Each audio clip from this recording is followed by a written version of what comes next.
Welcome to End of Life University on YouTube. Today I'm sharing an audio-only recording from the archives, a conversation I had with the Reverend Terri Daniel, and we're talking about how religion can harm the grief process, which is something Terri's been working on for a while, and she's also written a book about now in the recent past. So I think you'll enjoy our thoughtful conversation. If you haven't subscribed yet, be sure to do that down below. Subscribe to this channel. Also follow or subscribe to the podcast wherever you happen to listen and leave a rating and review. And if you're so inclined, go to eoluniversity.com/support and find out how you can make just a small financial contribution that will help keep this show on the air. So here we go with my conversation with Terri Daniel.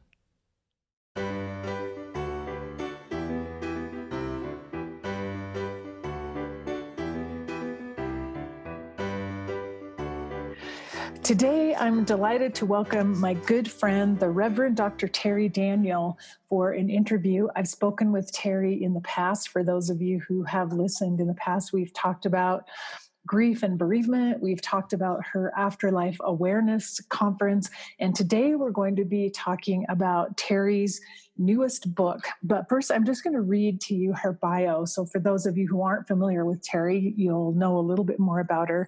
She is an interfaith clinical chaplain and educator, certified in death, dying, and bereavement by the Association for Death Education and Counseling. She's also a trauma counselor and certified by the International Association of Trauma Professionals.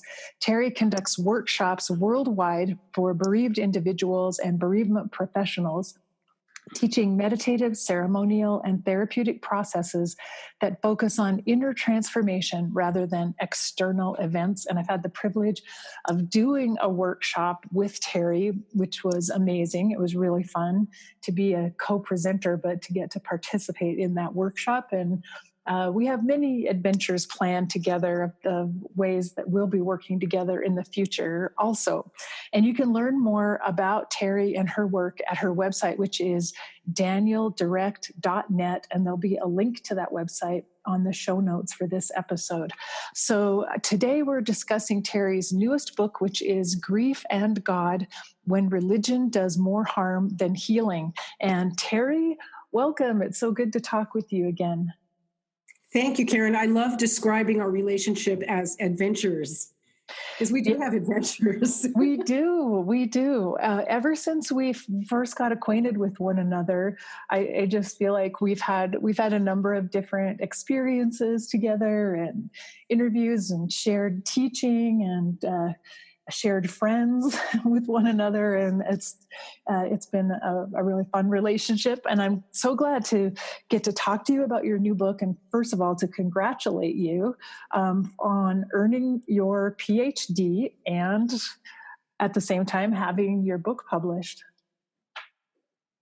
Thank you. Well, I should clarify, it's not a PhD, it's a Doctor of Ministry. Oh, okay. You're right. And a lot of people don't understand that there are lots of different kinds of doctorates. So this is sort of like an MD, it's a medical doctor, or a JD, a jurisprudence doctor, or EdD, or a PsyD.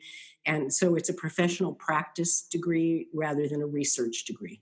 Aha. I didn't even know that until I got close to doing it. So okay. So, my official title now is Reverend Doctor, which is a hoot. Reverend Doctor. I like it. Well, I'm just wondering, how many more titles are you going to be able to add over the next few years? Well, it's funny because I spent the last 10 years in school because I started at undergrad level at 56 years old. Now I'm 66, and now I've done the doctorate, and I'm trying to start a new career. The whole reason I did the doctorate is so I could teach college, and I'm kind of frantically looking for teaching jobs, and I had no idea it was so difficult and so competitive. And so I'm finding myself right now with not a whole lot to do other than produce the Afterlife Conference. And it feels like being retired, where the end of your career, it's over, and then you're just sitting at home wondering what to do, except I'm supposed to be starting a new career, right? And I'm kind of in this weird lull of a place, not knowing where I'm going to land. Yeah, I can understand that because you've been so focused and goal oriented and working so hard on your education for 10 years that there is kind of a letdown in a way when you're finished with that and waiting for the next thing to come along. Yeah, yeah. Waiting and putting irons in the fire, and I've got Yeah. some good irons in the fire. So I'm hopeful for the future. Yeah, definitely. Well, maybe this is just an opportunity for a little rest before the next thing takes off. Yeah, that's perfect. And it's a beautiful summer. I'm going to be in Oregon next month doing a bunch of speaking engagements in the Portland area and driving my motorhome up there, which I always love to do. So it is a nice little bit of time off. That sounds fantastic. Well, I'm so excited to learn more about your brand new book, Grief and God: When Religion Does More Harm Than Healing. And Terri, I know that you did a lot of research for this, including just all of your past experiences have gone into this book. But I wanted you to start by just telling us what made you interested in this topic. Well, strangely enough, I have been interested in comparative religion since I was like 12. And I was always a mystical kid. I was always interested in spirituality. I mean, I didn't know that's what it was called back then. My family was not religious at all. I just had this natural interest. When I was 14, there was a Hare Krishna temple right around the corner from my house. And I used to go there. I would go to their Sunday feasts and I'd go to their meditations when I was just a little kid. So it's always been there. And then as I got older and got involved in hospice work, I started to see that the hospice patients and the seriously ill people that I encountered as a chaplain in the hospital had really big issues around religion. So it just kind of fit naturally that my interest in end of life care and my interest in theology would intersect. And, in school, studying, there are courses called the psychology of religion, which is just fascinating. And I began to see that intersection between psychology and religions. So I see in the world a lot of pain and suffering caused by religion. That doesn't mean that religion doesn't also comfort people when they're suffering. But what I have seen in my experience as a chaplain and as a teacher is I see more of the suffering because that's what people bring up when they're talking to me, where the people who aren't suffering, the people who just love their religion and get a lot out of it, they're not the ones who come to my workshops and talk to me. They're over in their church communities doing that. So I don't hear a lot from those folks. So that's just kind of like a caveat. So everybody knows why it sounds like I'm kind of biased on one side, because I am, because that's what my research is. And Terri, one term that I've heard you use in the past is bad theology, and that it's not so much the religion itself per se or the idea of having beliefs, but it's when the belief system itself has maybe some falsehoods in it. So could you describe a little bit about what bad theology is? Yes. Well, we call it, toxic theology. And it's not even, there's been a lot of research on toxic theology. So it's really not about the belief system so much as it is how it's expressed in the community. So for example, I'm going to quote Daniel Schipani, who's done a lot of research on this. So qualities or characteristics you see in toxic theology, that they include, these beliefs include a measure of violence, not necessarily physical violence, but emotional violence of, berating you for what you think, or power abuse, emotional, spiritual, moral, and sometimes physical violence in, imposing or inflicting these beliefs. They compromise mental and physical well-being, emotional well-being, some of these beliefs, and I'll give you examples later.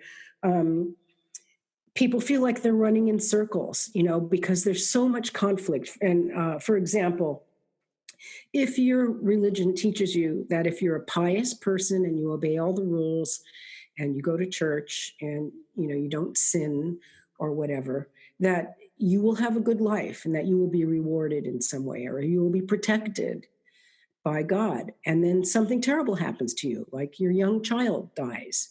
And now you're facing this horrible dilemma of, wait a minute, God, you promised me that this wasn't going to happen. I was good. I did what I was supposed to do. Why would you do this terrible thing to me? So that kind of cognitive dissonance causes incredible pain and stress for people. Other ways to define toxic theology, and I'm actually reading from a list here. Followers are held to a rigid, unyielding system of beliefs. Questioning is discouraged. Outsiders are viewed with suspicion.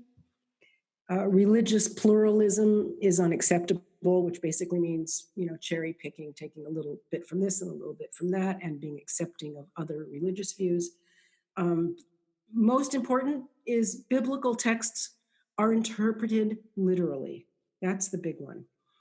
And a belief that God rewards piety and punishes faithlessness. So that kind of sums up what toxic theology is.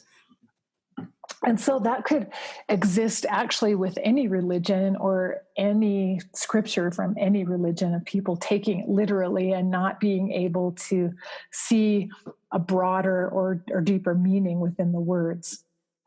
That is absolutely true. And a big part of what I talk about in my book is that you can see this in New Age theology. We don't really have a word for it, so it's called New Age theology. But the law of attraction, as told in the book The Secret, fits these characteristics almost exactly. So it's not just limited to Judeo-Christian theology.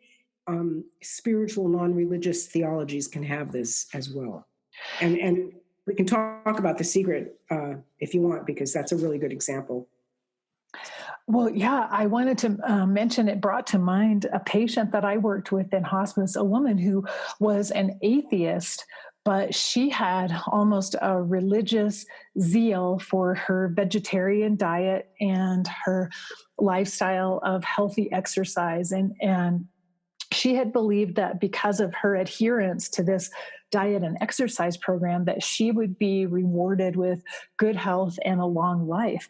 And when she ended up being diagnosed with pancreatic cancer, she was furious and she felt so betrayed because she'd lived this ascetic lifestyle, clinging to the idea that because of this, the way she lived her life so rigidly, that she would then have a very long life and enjoy good health all of her days.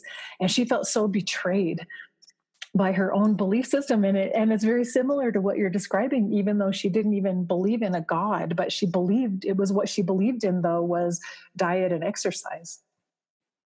Well, and that brings up a really good point about just the concept of belief and belief systems. That's where we begin. That's, I don't believe in belief, which is something I should probably say more often, because it's exactly like you're describing. It's clinging to a doctrine. And the doctrine could be, Jesus died for your sins, or wheatgrass will keep you healthy forever. It's that whole idea of clinging and doctrinal or dogmatic rules about how things should be. And so what this woman you're describing is experiencing is what everybody experiences when you attach yourself to a list of beliefs and assumptions that convince you that you can do thing A and you'll be rewarded by thing B. I think by the time we're 25 years old, we realize that the universe doesn't really work that way. If you exercise and eat healthy food, yes, you're going to be healthier than the guy next door who doesn't, but it doesn't guarantee you anything. And when it's a religious belief, it's even more dangerous because it's invisible stuff, right? You can't see this God that you're praying to. You don't know how prayer works or if it does. So if you pray to God that your loved one is going to be healed from cancer, and then he's healed from cancer, did God do that? Or did medical science do that? Or did his soul do that? Was it his path to be healed? It's invisible stuff. So it's more it's more dangerous because we can't prove it. Not that we can prove anything. What you're describing with this woman is what I see all the time in New Age toxic theology, which to me is just Judeo-Christian doctrine wrapped up in a different cloak. So basically, the law of attraction, and there is a law of attraction, but it works differently than that. But the way The Secret promotes it is, if you think the right thoughts, if you envision abundance and health and wealth and love, and you say positive affirmations and you dismiss your negative thoughts, you will create these things, you will manifest these things. Well, I get people coming to me all the time saying, I did all that stuff. I thought the right thoughts. I said the right words. I didn't allow anything negative, and I still am sick, and I still am poor, and I am still alone, and I must not be doing it right. I must not be manifesting correctly. This to me is exactly the same as saying, I went to church, I accepted Jesus, I didn't drink or dance or womanize or, whatever the do-nots are, and I still got cancer, and I still had this trauma, and this horrible thing still happened to me. What was I doing wrong? How did I not please God? It's exactly the same thing. And so what does that type of belief system, how does it complicate our grief experience, grief over maybe our own illness or grief over the death of a loved one? Well, I think the main thing it does is it deprives us of a sense of power and responsibility to heal ourselves. If I was going to really generalize, I would say that. If we believe that we displeased God, and this is why this bad thing happened to us, we have no power to fix it because we've put the power in the hands of this external, remote, outside force. And you're just like a blob on the floor in front of this power. You can no longer do anything. You can't take any action. I've seen so many people. One case, a woman lost all 4 of her children in separate, unrelated incidents over a 25-year period. One by one, by one, by one, they all died. And she said to me, I was a good person. I'd always spent my whole life trying to please God. This should never have happened to me. And now all I think about is, what did I do wrong? How can I find out what I did to make God unhappy so that I can correct it so I won't have to suffer like this anymore? So what that does is it puts all action, all thought, all responsibility over there somewhere far away outside of yourself, you see? Mm-hmm. She's looking for an answer from something else to tell her what she did wrong. The fact is she didn't do anything wrong. To put it bluntly, shit just happens. But there, spiritually, I would look at it as, each one of these children were in your life for a reason, and they left, and there's a bigger meaning and a bigger purpose here for you. Let's focus on that. Let's focus on your inner work, and detach from this idea that there's a third party out there pulling the strings. So that's the kind of damage that happens. In my book, I talk about something that I call, I forget what I call it, the tree revelation or something.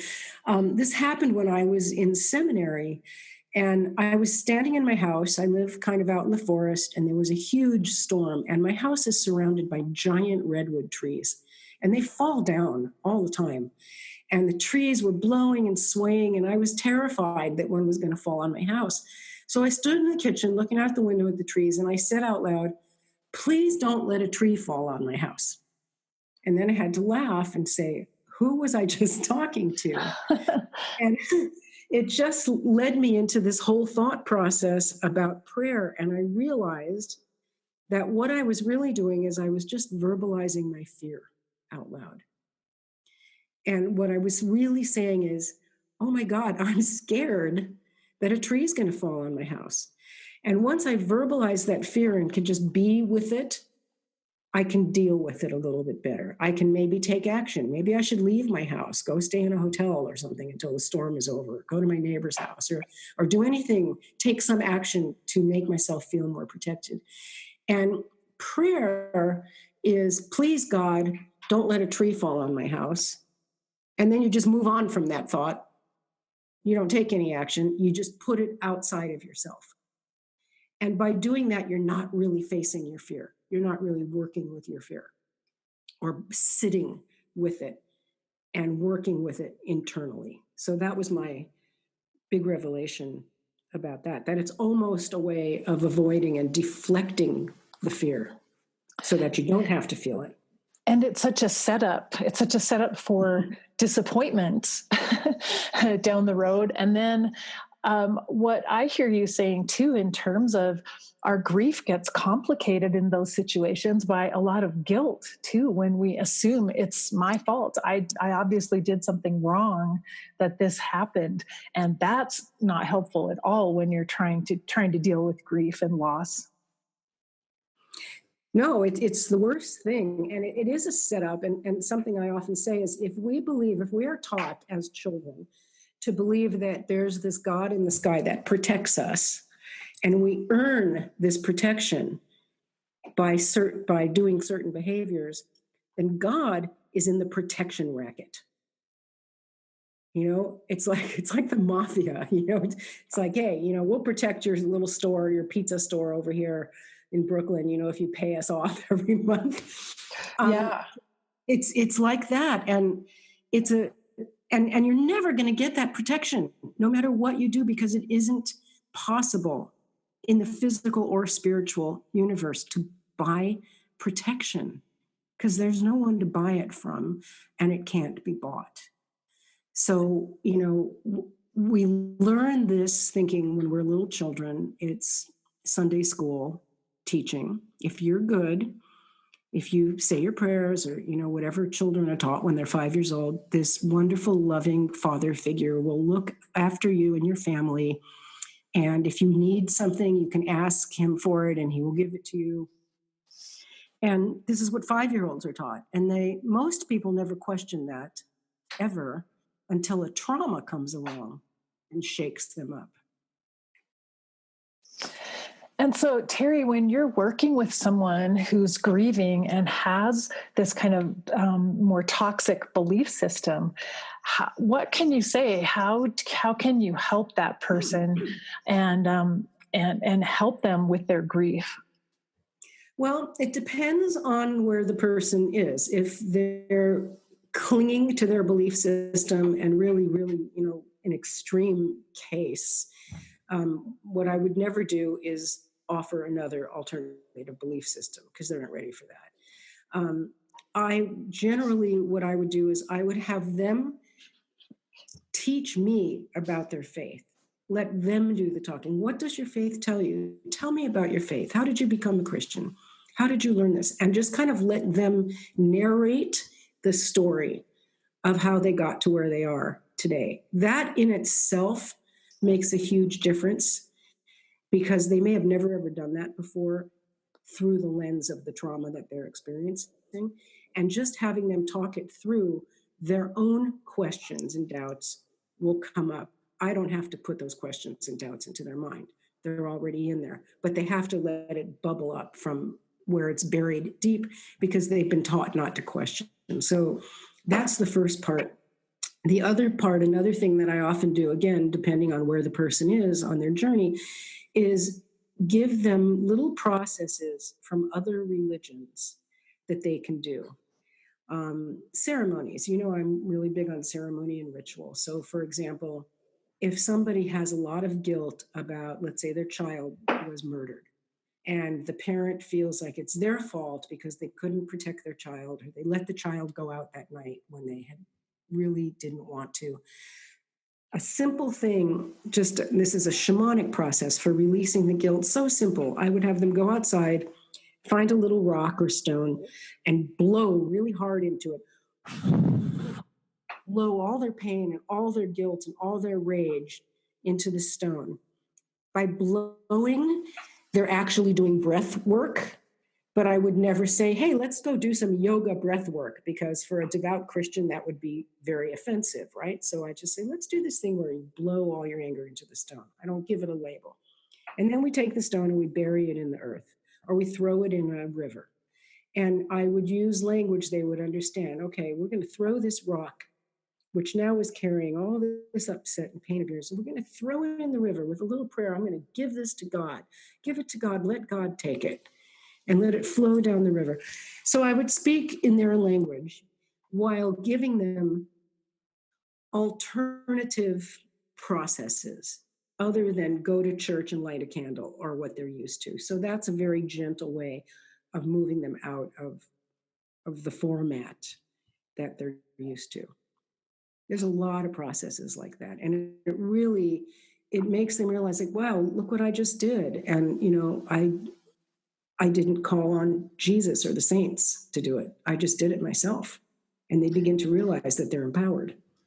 Yeah, I love that idea. By introducing simple rituals, you help them, as you say, reclaim their own power to work toward healing, that they're not just passive and they don't have to sit and wait until something happens outside of them that leads them to healing, that they can take steps that to help themselves.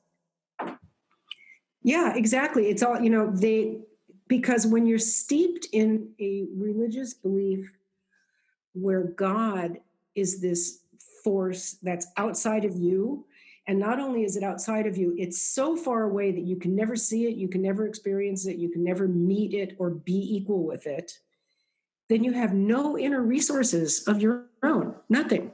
It's all out there. And, I went to school in Catholic universities and Jesuit schools and seminaries and stuff. And there were plenty of people in my school, my professors and my classmates, who did have that belief system. And I would talk about some process, some therapeutic process or something I was doing. And they would say, well, where's Jesus in this? And I'd say, well, Jesus he's wherever he is, he's everywhere, but he doesn't have to be part of this process. You can actually do this without Jesus. But if Jesus is a symbol that you love and is helpful, then let's bring Jesus into it. We can do that. We're not throwing Jesus out. We're just throwing out the way we've been taught to relate to Jesus as, the maker of everything, the deciding factor, the intercessor between us and the spiritual world. We do not need anybody to run interference. We're already directly connected to God. And that's what Jesus was actually trying to tell us, which is why people got so mad at him. What he was basically saying is, this God that the people here are worshiping, which were the ancient Israelites, is very big and mean and scary and far away. And I'm here to tell you that maybe it's not like that. Maybe it's in you. Maybe it's just in loving people. And, you can pray differently. You can worship differently. You don't have to have these big temples, blah, blah, blah, everything that he said. That's what he was trying to say. A lot of people say, I wish I had made up this phrase. Jesus was an example, not an exception. Mm-hmm. But as long as you think that Jesus was an exception, then you're never going to see yourself as being equal to him. Wow, that's such a good point. And I think what you're saying is that people don't have to give up their religion or their beliefs, but they might need to expand their beliefs and alter their mindset and how they're viewing what they've been taught and expand upon it. And that you're not encouraging someone to throw away their religion, but simply to take another look at what beliefs they're clinging to that might need to evolve a little bit. And, with trauma, those beliefs do start to evolve. I mean, because people, traumatized people will sit there saying, I'm angry at God. I had one guy that I counseled who his son was killed. His son and daughter, teenagers, were driving the car. Son was driving, and there was an accident, and the daughter was killed, and the son lived. And it was later found out that the son was intoxicated and he ended up in jail. So this guy's now got a daughter who died and a son in jail who was supposedly responsible for the death. And this poor guy was such a mess. And what he said to me was, when my children were born, I only asked one thing of God, that he keep my children safe. And now look what happened. And now I'm mad at God. Why couldn't he just keep that one promise he made? So I, started to talk to him about, well, did God really make that promise to you? Is that really a deal that you made? Because deals are agreements between parties where two people make an agreement. You can't make a deal with an invisible man in the sky. God did not agree to that. That was just your wish. That's like my wish that the tree doesn't fall on my house. It's one-sided. It's just an expression of your fear that something could happen to your children. So you make a wish and you believe that it's a deal, that the other party, in this case God, has agreed to your terms and signed the contract, and that it's a done deal and you're safe. And that is not possible. That can never happen. So that really makes them, when you look at it that way, start to question. And, he's saying, but I'm so mad at God. I don't want to be angry at God the rest of my life. So the next thing I would say is, well, then you need to reconstruct your image of God. This is a great opportunity to rethink what God means to you. And Terri, do you find that some people do stay stuck in that grief and unable to get beyond that point, unable to reconcile with God, but they can stay stuck there for years and years? Oh yeah, forever. And I will say that they stay stuck not just because of their religious beliefs. I mean, the religious piece is just one small aspect of the stuckness, which is called complicated grief. So my doctoral dissertation was on toxic theology and complicated grief. Complicated grief is well known in psychology. It's a diagnosable syndrome in the DSM. There's been a ton of research on it. There's also been a ton of research on toxic theology, but almost nothing that links the two together. So that's my specific area of study. But complicated grief in general can happen for all kinds of reasons. And counselors see people stuck in this complicated grief for decades. And, I can talk forever about the theological reasons of why they might get stuck, which is what we've been talking about so far. But there are other reasons. There are like risk factors for complicated grief that the researchers, Therese Rando in particular, has identified. And it's kind of self-explanatory. Like if your loved one dies by murder or suicide, that can be complicated grief because of how much anger or guilt in there. Disaster, war, traumatic injury, death from a lengthy illness. If you were a caregiver for a long time and then the person dies and you feel like you didn't do enough to help them, that guilt can lead to complicated grief. It depends on what kind of relationship you had with the person. If you were estranged from the person and then they died and you never got to make peace, that can lead to complicated grief. The amount of social support that you have, all kinds of things can lead to that stuckness. And I have seen many people who stay that way for many, many years. And I actually give a lot of examples of that in my book. And I'm curious, Terri, for you, since your book came out, what has it been like for you sharing this information? Have you found people of a religious background who find it controversial and who are offended by what you have to say? And what kind of response have you received? Well, the book only came out a month ago, so there hasn't been enough time for that to happen yet. So okay. I'm sure there will be plenty of blowback from religious people once they start hearing about it. It just, it's been such a short time that the word really hasn't gotten out yet. I just got scheduled today to speak at a conference in Canada on religious trauma. So, once I'm out there more publicly with this, I'm sure that I'll start to get, some feedback. I've, over the years, even with the Afterlife Conference, I have gotten occasional hate mail from religious people just by, what I say about the afterlife. So I'm prepared for that. Well, I think the timing of your book is perfect. I mean, we're just recently dealing with mass shootings here in our country. And I think, we're dealing with traumatic situations. And many people might be experiencing that their belief system doesn't help them. It doesn't help them navigate these experiences, and doesn't help them see how do I approach this? How do I embrace it? How can I live with this and figure out how to heal and go on with a productive life after experiencing this kind of trauma?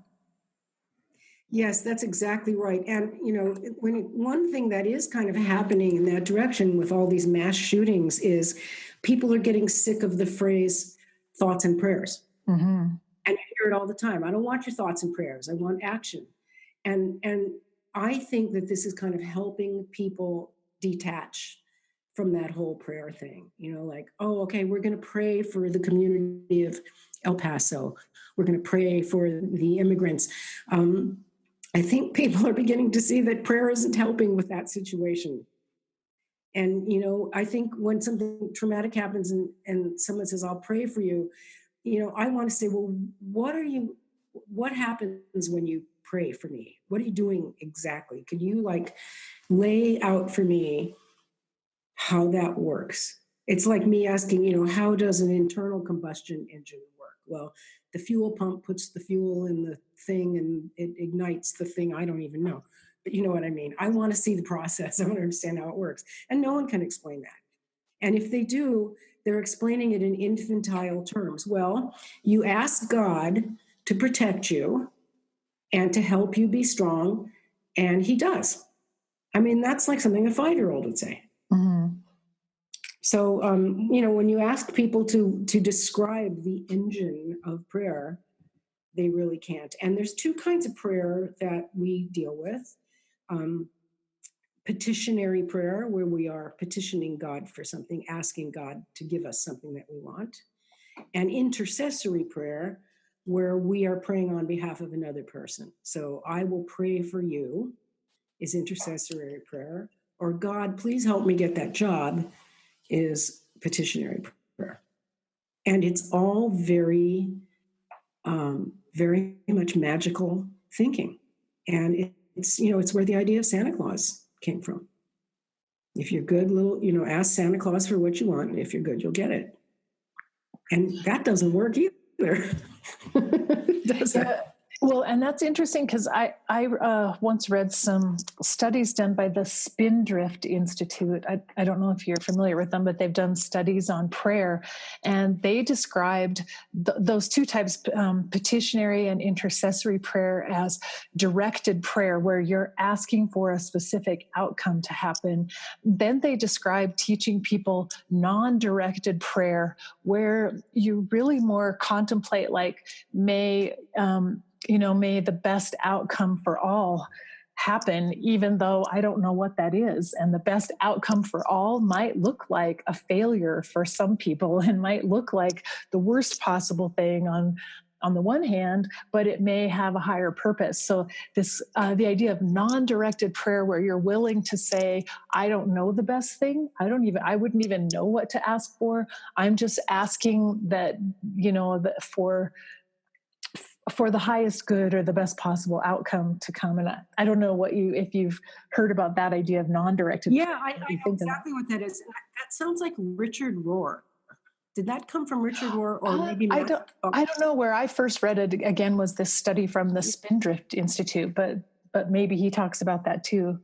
Yeah, and maybe he is the Spindrift Institute. I don't know, but yes, that's exactly right. And so that undirected prayer is really just going into yourself. It's contemplative prayer versus directed prayer. So what you're doing when you're doing that is you're really just releasing your attachment to outcome. Because when you ask for a specific outcome, you're asking what the ego wants. Please don't let my loved one die. Well, of course you don't want your loved one to die. That's what you, the earth personality, the person who lives on earth, who has attachments and relationships, that's what you want. To say, please, this is what I used to say when I was a chaplain and people would ask me to pray with them. This is the prayer I would do. I'd say, we open our hearts to the love of the divine, and ask that we be carried gently toward acceptance of God's will. And, the Christians would understand that because I'm using their language, but what it's really saying is all we're asking for is a dose of inner strength to cope with whatever is going to come.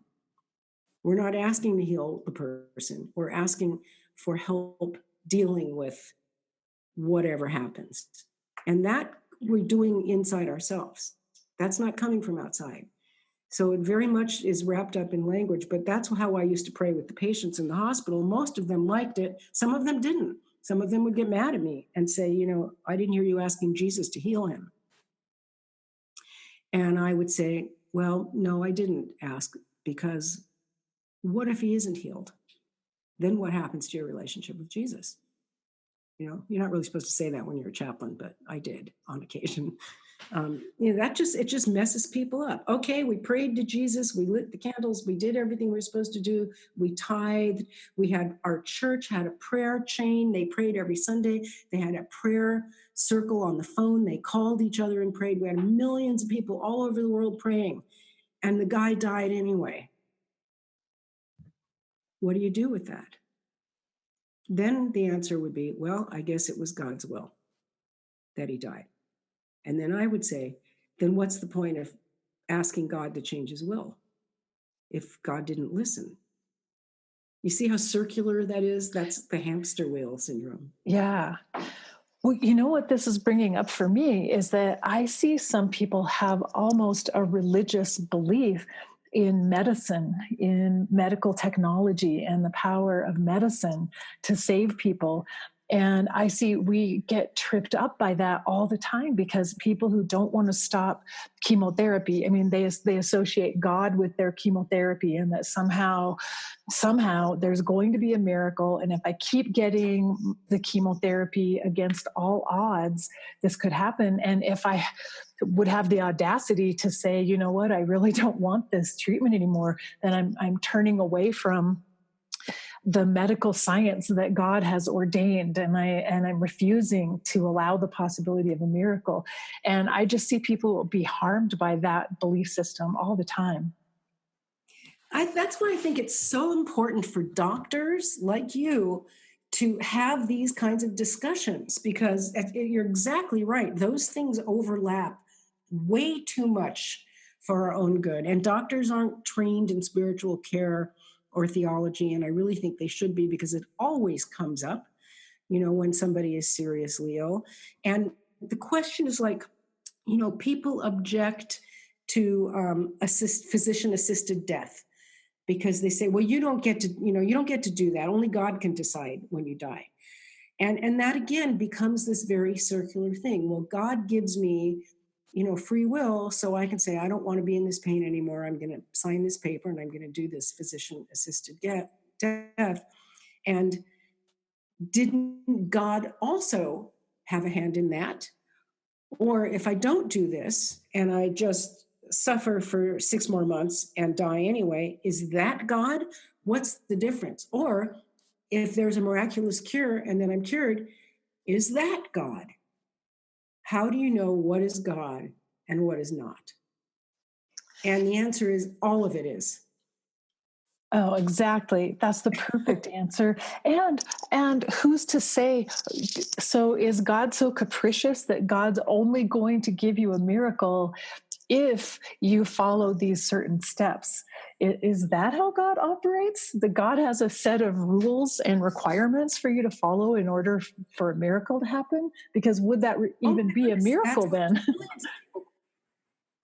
Then it wouldn't be a miracle. That's right. That's a really good point, Karen. It wouldn't be a miracle. It would just be logic, right? But Yeah. millions of people believe that. So, that's kind of the central assertion right there. Is you do certain things, and God will reward you. There's something here, and it's in my book. Let me see if I can find it. Flipping through the pages here. There's a group. And I have no hesitation to say who they are. It's called griefshare.org. They're all over the internet and Facebook, and they have tens of thousands of people. And it's a Christian grief group.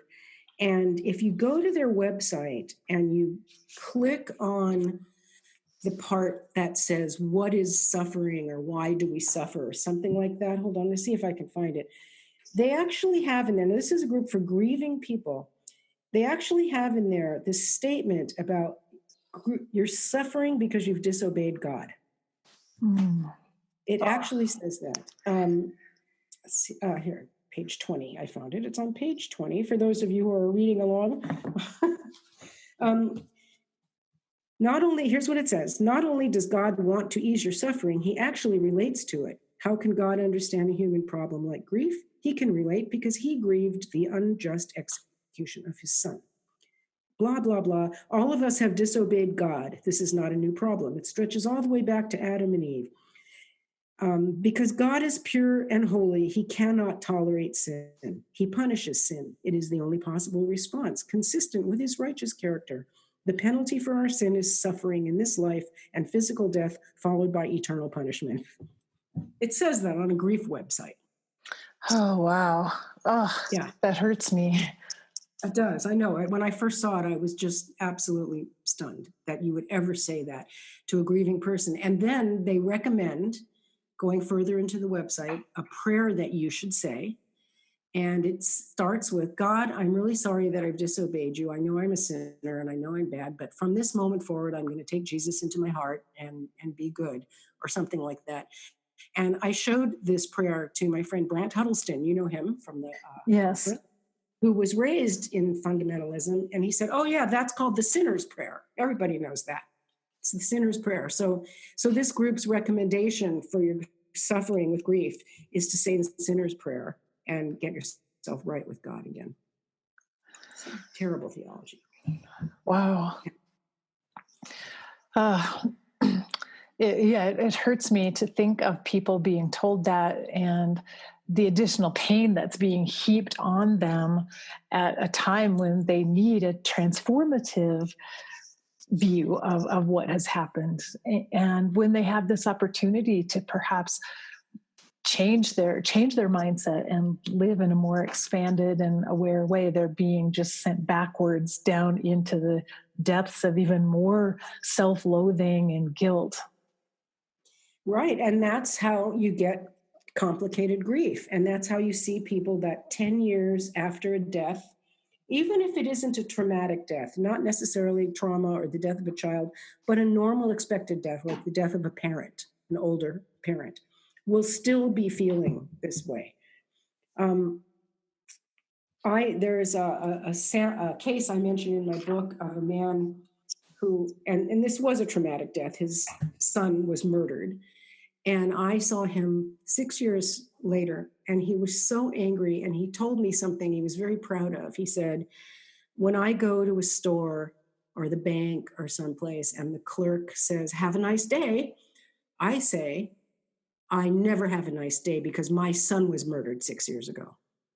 And the poor little clerk is like, oh, I'm so sorry. And he says, you'll never understand until it happens to your child. This is what he told me that he says out in public to people. Wow. And I said to him, I understand why you're angry, of course, but being that angry is actually a choice at this point. You don't have to feel like that all the time. And he said, oh, no, you don't understand. This is how I want to feel. And I want everybody to see it. So that's a really good example of what complicated grief looks like. Wow. And I don't even know what his religious orientation was. And I know that you've also, that's an example of just radiating out the pain and the anger toward other people as a negative influence on the lives of everyone that you encounter. And you also mentioned a story in your book about a man, and I think this is very common too, who was afraid of dying because he was afraid he would be punished and go to hell when he died. Well, which is, of course, also very common. That particular man, his stuff was all caught up with politics and social issues. What that man said to me, I was visiting in the hospital with him, and he asked me, where do Muslims go when they die? And I said, well, I don't really know where really for sure where anybody goes when they die. Why do you ask? And he said, because I've been a sinner all my life and I'm dying now, and I'm afraid I'm going to go to hell and have to spend eternity with Muslims. So just think about how messed up that guy's belief system is. I mean, not only does he have the heaven and hell thing, but he's a racist and a bigot on top of it. And he has this vision of an afterlife where, everybody in the world is a bad person except for, I guess, white male Christians or whatever he was. Very, very sad. And he was seriously upset about this, at end of life, at a time when he should have been reflecting and meditating and finding peace and doing forgiveness with his family and all the things that you're supposed to do. This is where he spent his energy. And that is really a theological belief, because he believed that all non-Christians will be in hell. Buddhists, everybody, atheists, you name it. Wow. So it just shows, what huge obstacles there are to overcome when we're working with people. We're trying to help people be more death aware and death positive. And these are huge issues to deal with. Yeah, it's really huge. And I don't think that the academic world and the healthcare world is aware of how serious this is, because and we've talked about this before, nurses and doctors are not trained in theology and spiritual care. Social workers are not. The only people who really study this stuff is the chaplains. But you go into a clinical setting in a hospital, how many people on that staff are articulate in this subject, or fluent in this subject? Only the chaplains. And even within chaplains, you still have a lot of religious chaplains that are themselves stuck in that theology. Mm-hmm. When my mother was dying, I talked to the chaplain at the hospital there, and I was so surprised to see a chaplain like this. He was a missionary Baptist, and he handed me a pamphlet about grief, even though I told him I was a chaplain and a grief counselor, and he gave me this pamphlet.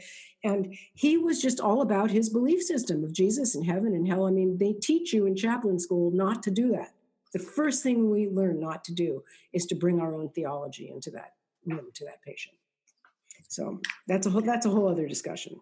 It's another book. Yeah. That's actually my last book. Well, I wanted to ask you, Terri, what kind of tools do you offer? So for those of us who'd like to help people that we encounter in our end of life work, what do you suggest we do? Well, I have a class that I teach, a training, and I have done this training for hospices all around the country. It's called Interfaith Conversations with the Dying and the Bereaved.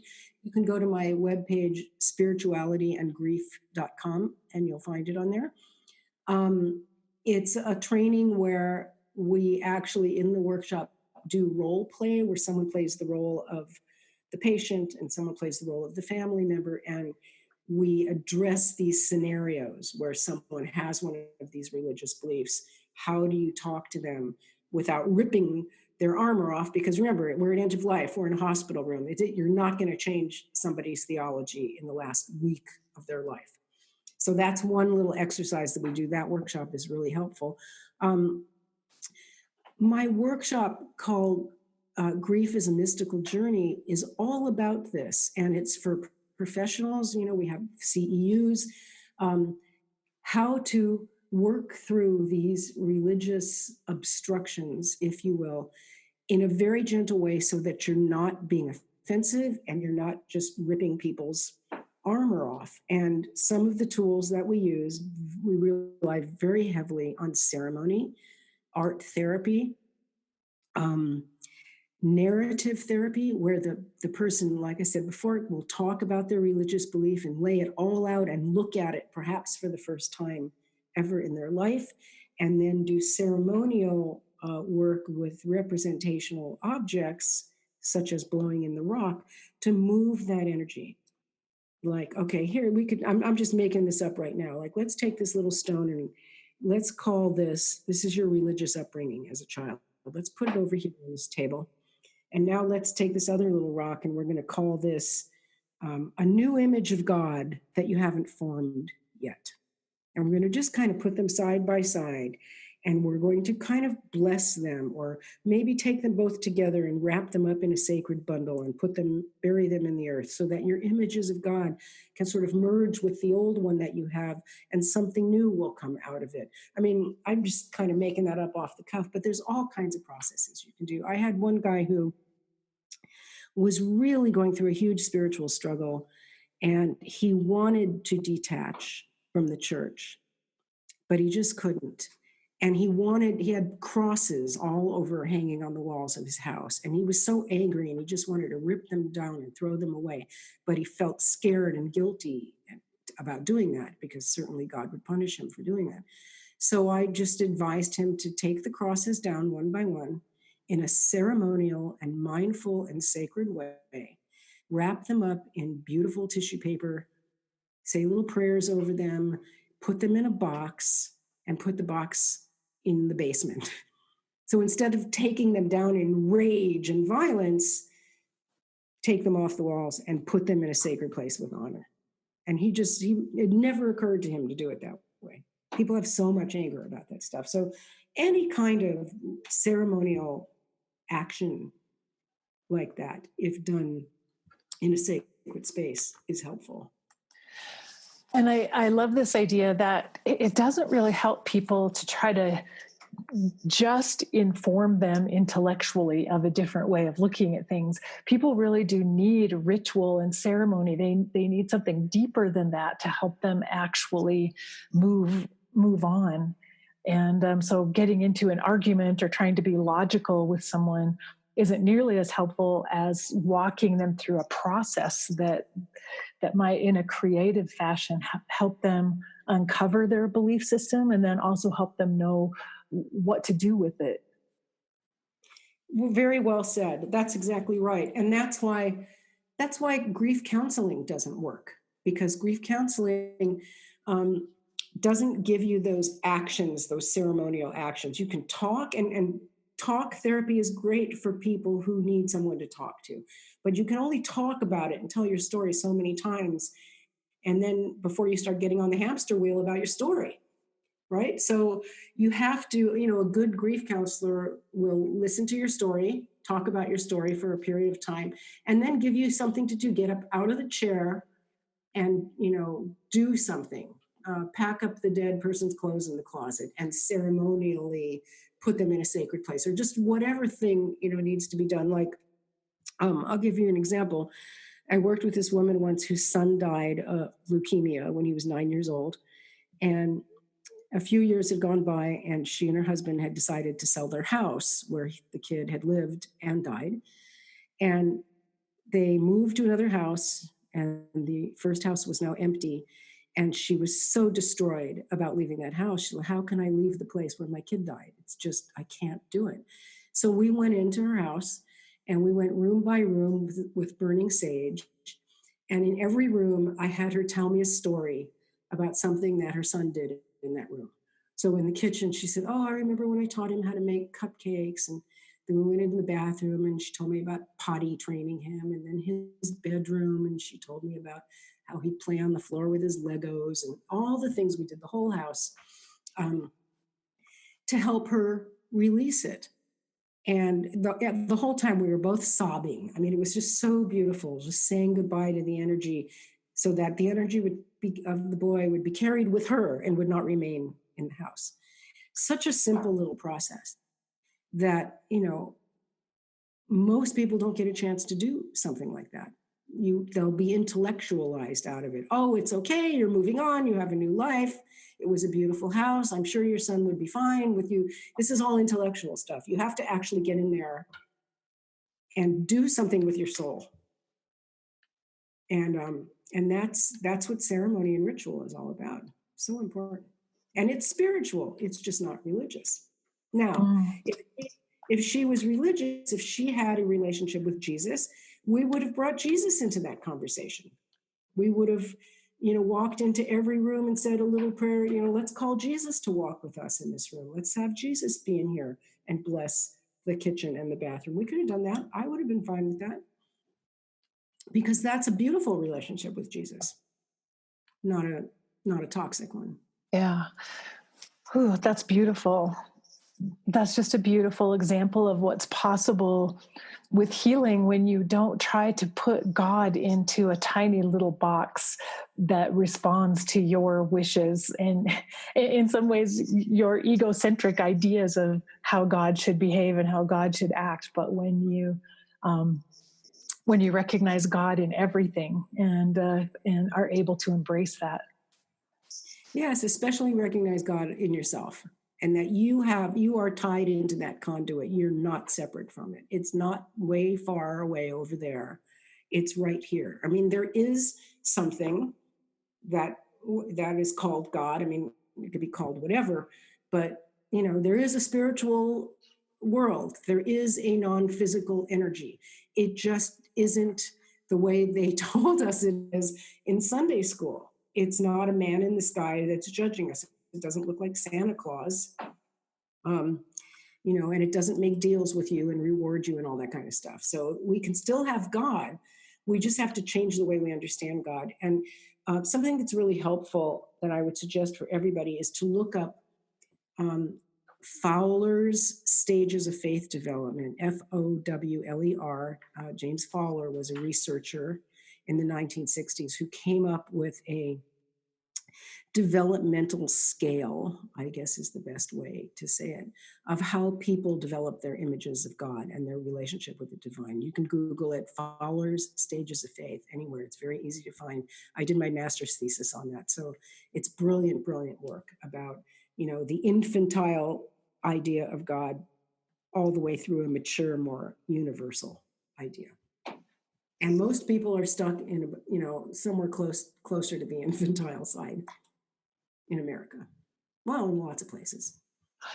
And, it's as simple as thinking about how does a 5-year-old perceive rain, what rain is, that perception might be very magical in terms of water that's coming down from the sky.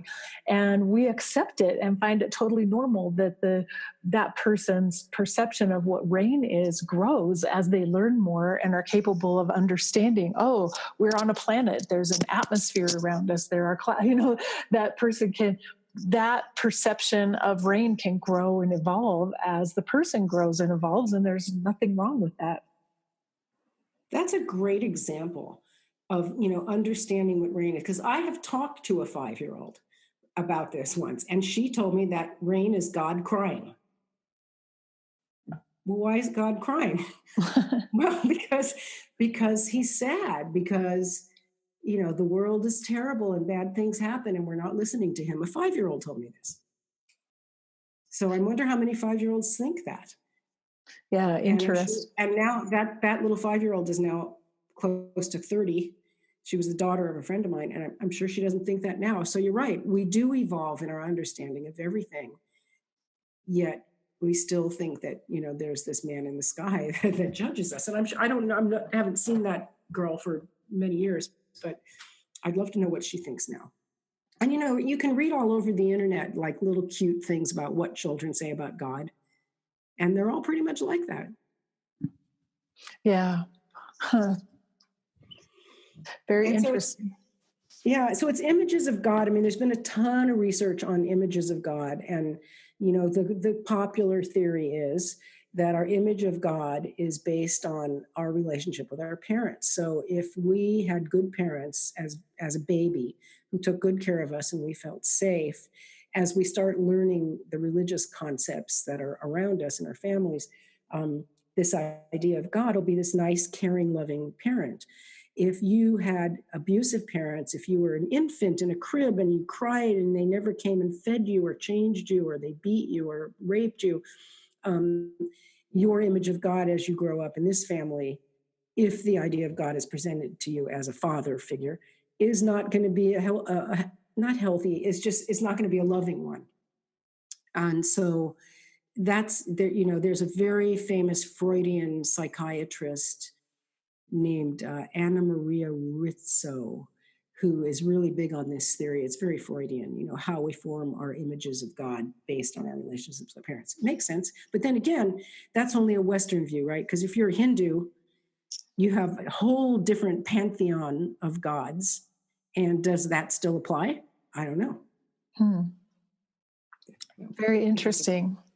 Yeah. Well, gosh, Terri, we've already run out of time. I just want to remind our listeners that we're talking about the Reverend Dr. Terri Daniels' new book, Grief and God, When Religion Does More Harm Than Healing. And Terri, where can people get a copy of the book? On Amazon, of course. So you can just Google my name and you'll see all my books there. And just if you Google Terri Daniel Grief and God, not Google, I'm sorry, on Amazon you'll find it. So I hope you guys will read it. I hope you come to the Afterlife Conference in 2020. Go to afterlifeconference.com for information about that. And Karen, I believe you're going to be there. I will be there. Right? Yeah. Yes, I'll be there in 2020. And I guess I can mention this now, Terri, that you and I are co-teaching a course called Spirituality and Chronic Illness that starts in October. I'm going to put links to all of these things, to Terri's websites and the Afterlife Conference, and to the book, and then our course, Spirituality and Chronic Illness, on the show notes for this episode, which will be at EOLUpodcast.com. So anyway, lots of exciting things ahead, Terri. Thank you, Karen. I love doing your show, and I love you.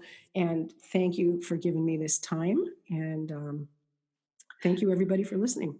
Yeah, thanks again, Terri, for sharing all of your wisdom. And until we're working together again the next time, which will be fairly soon. Yes. Thanks. Bye, Karen. All right. Take care. Goodbye. Bye.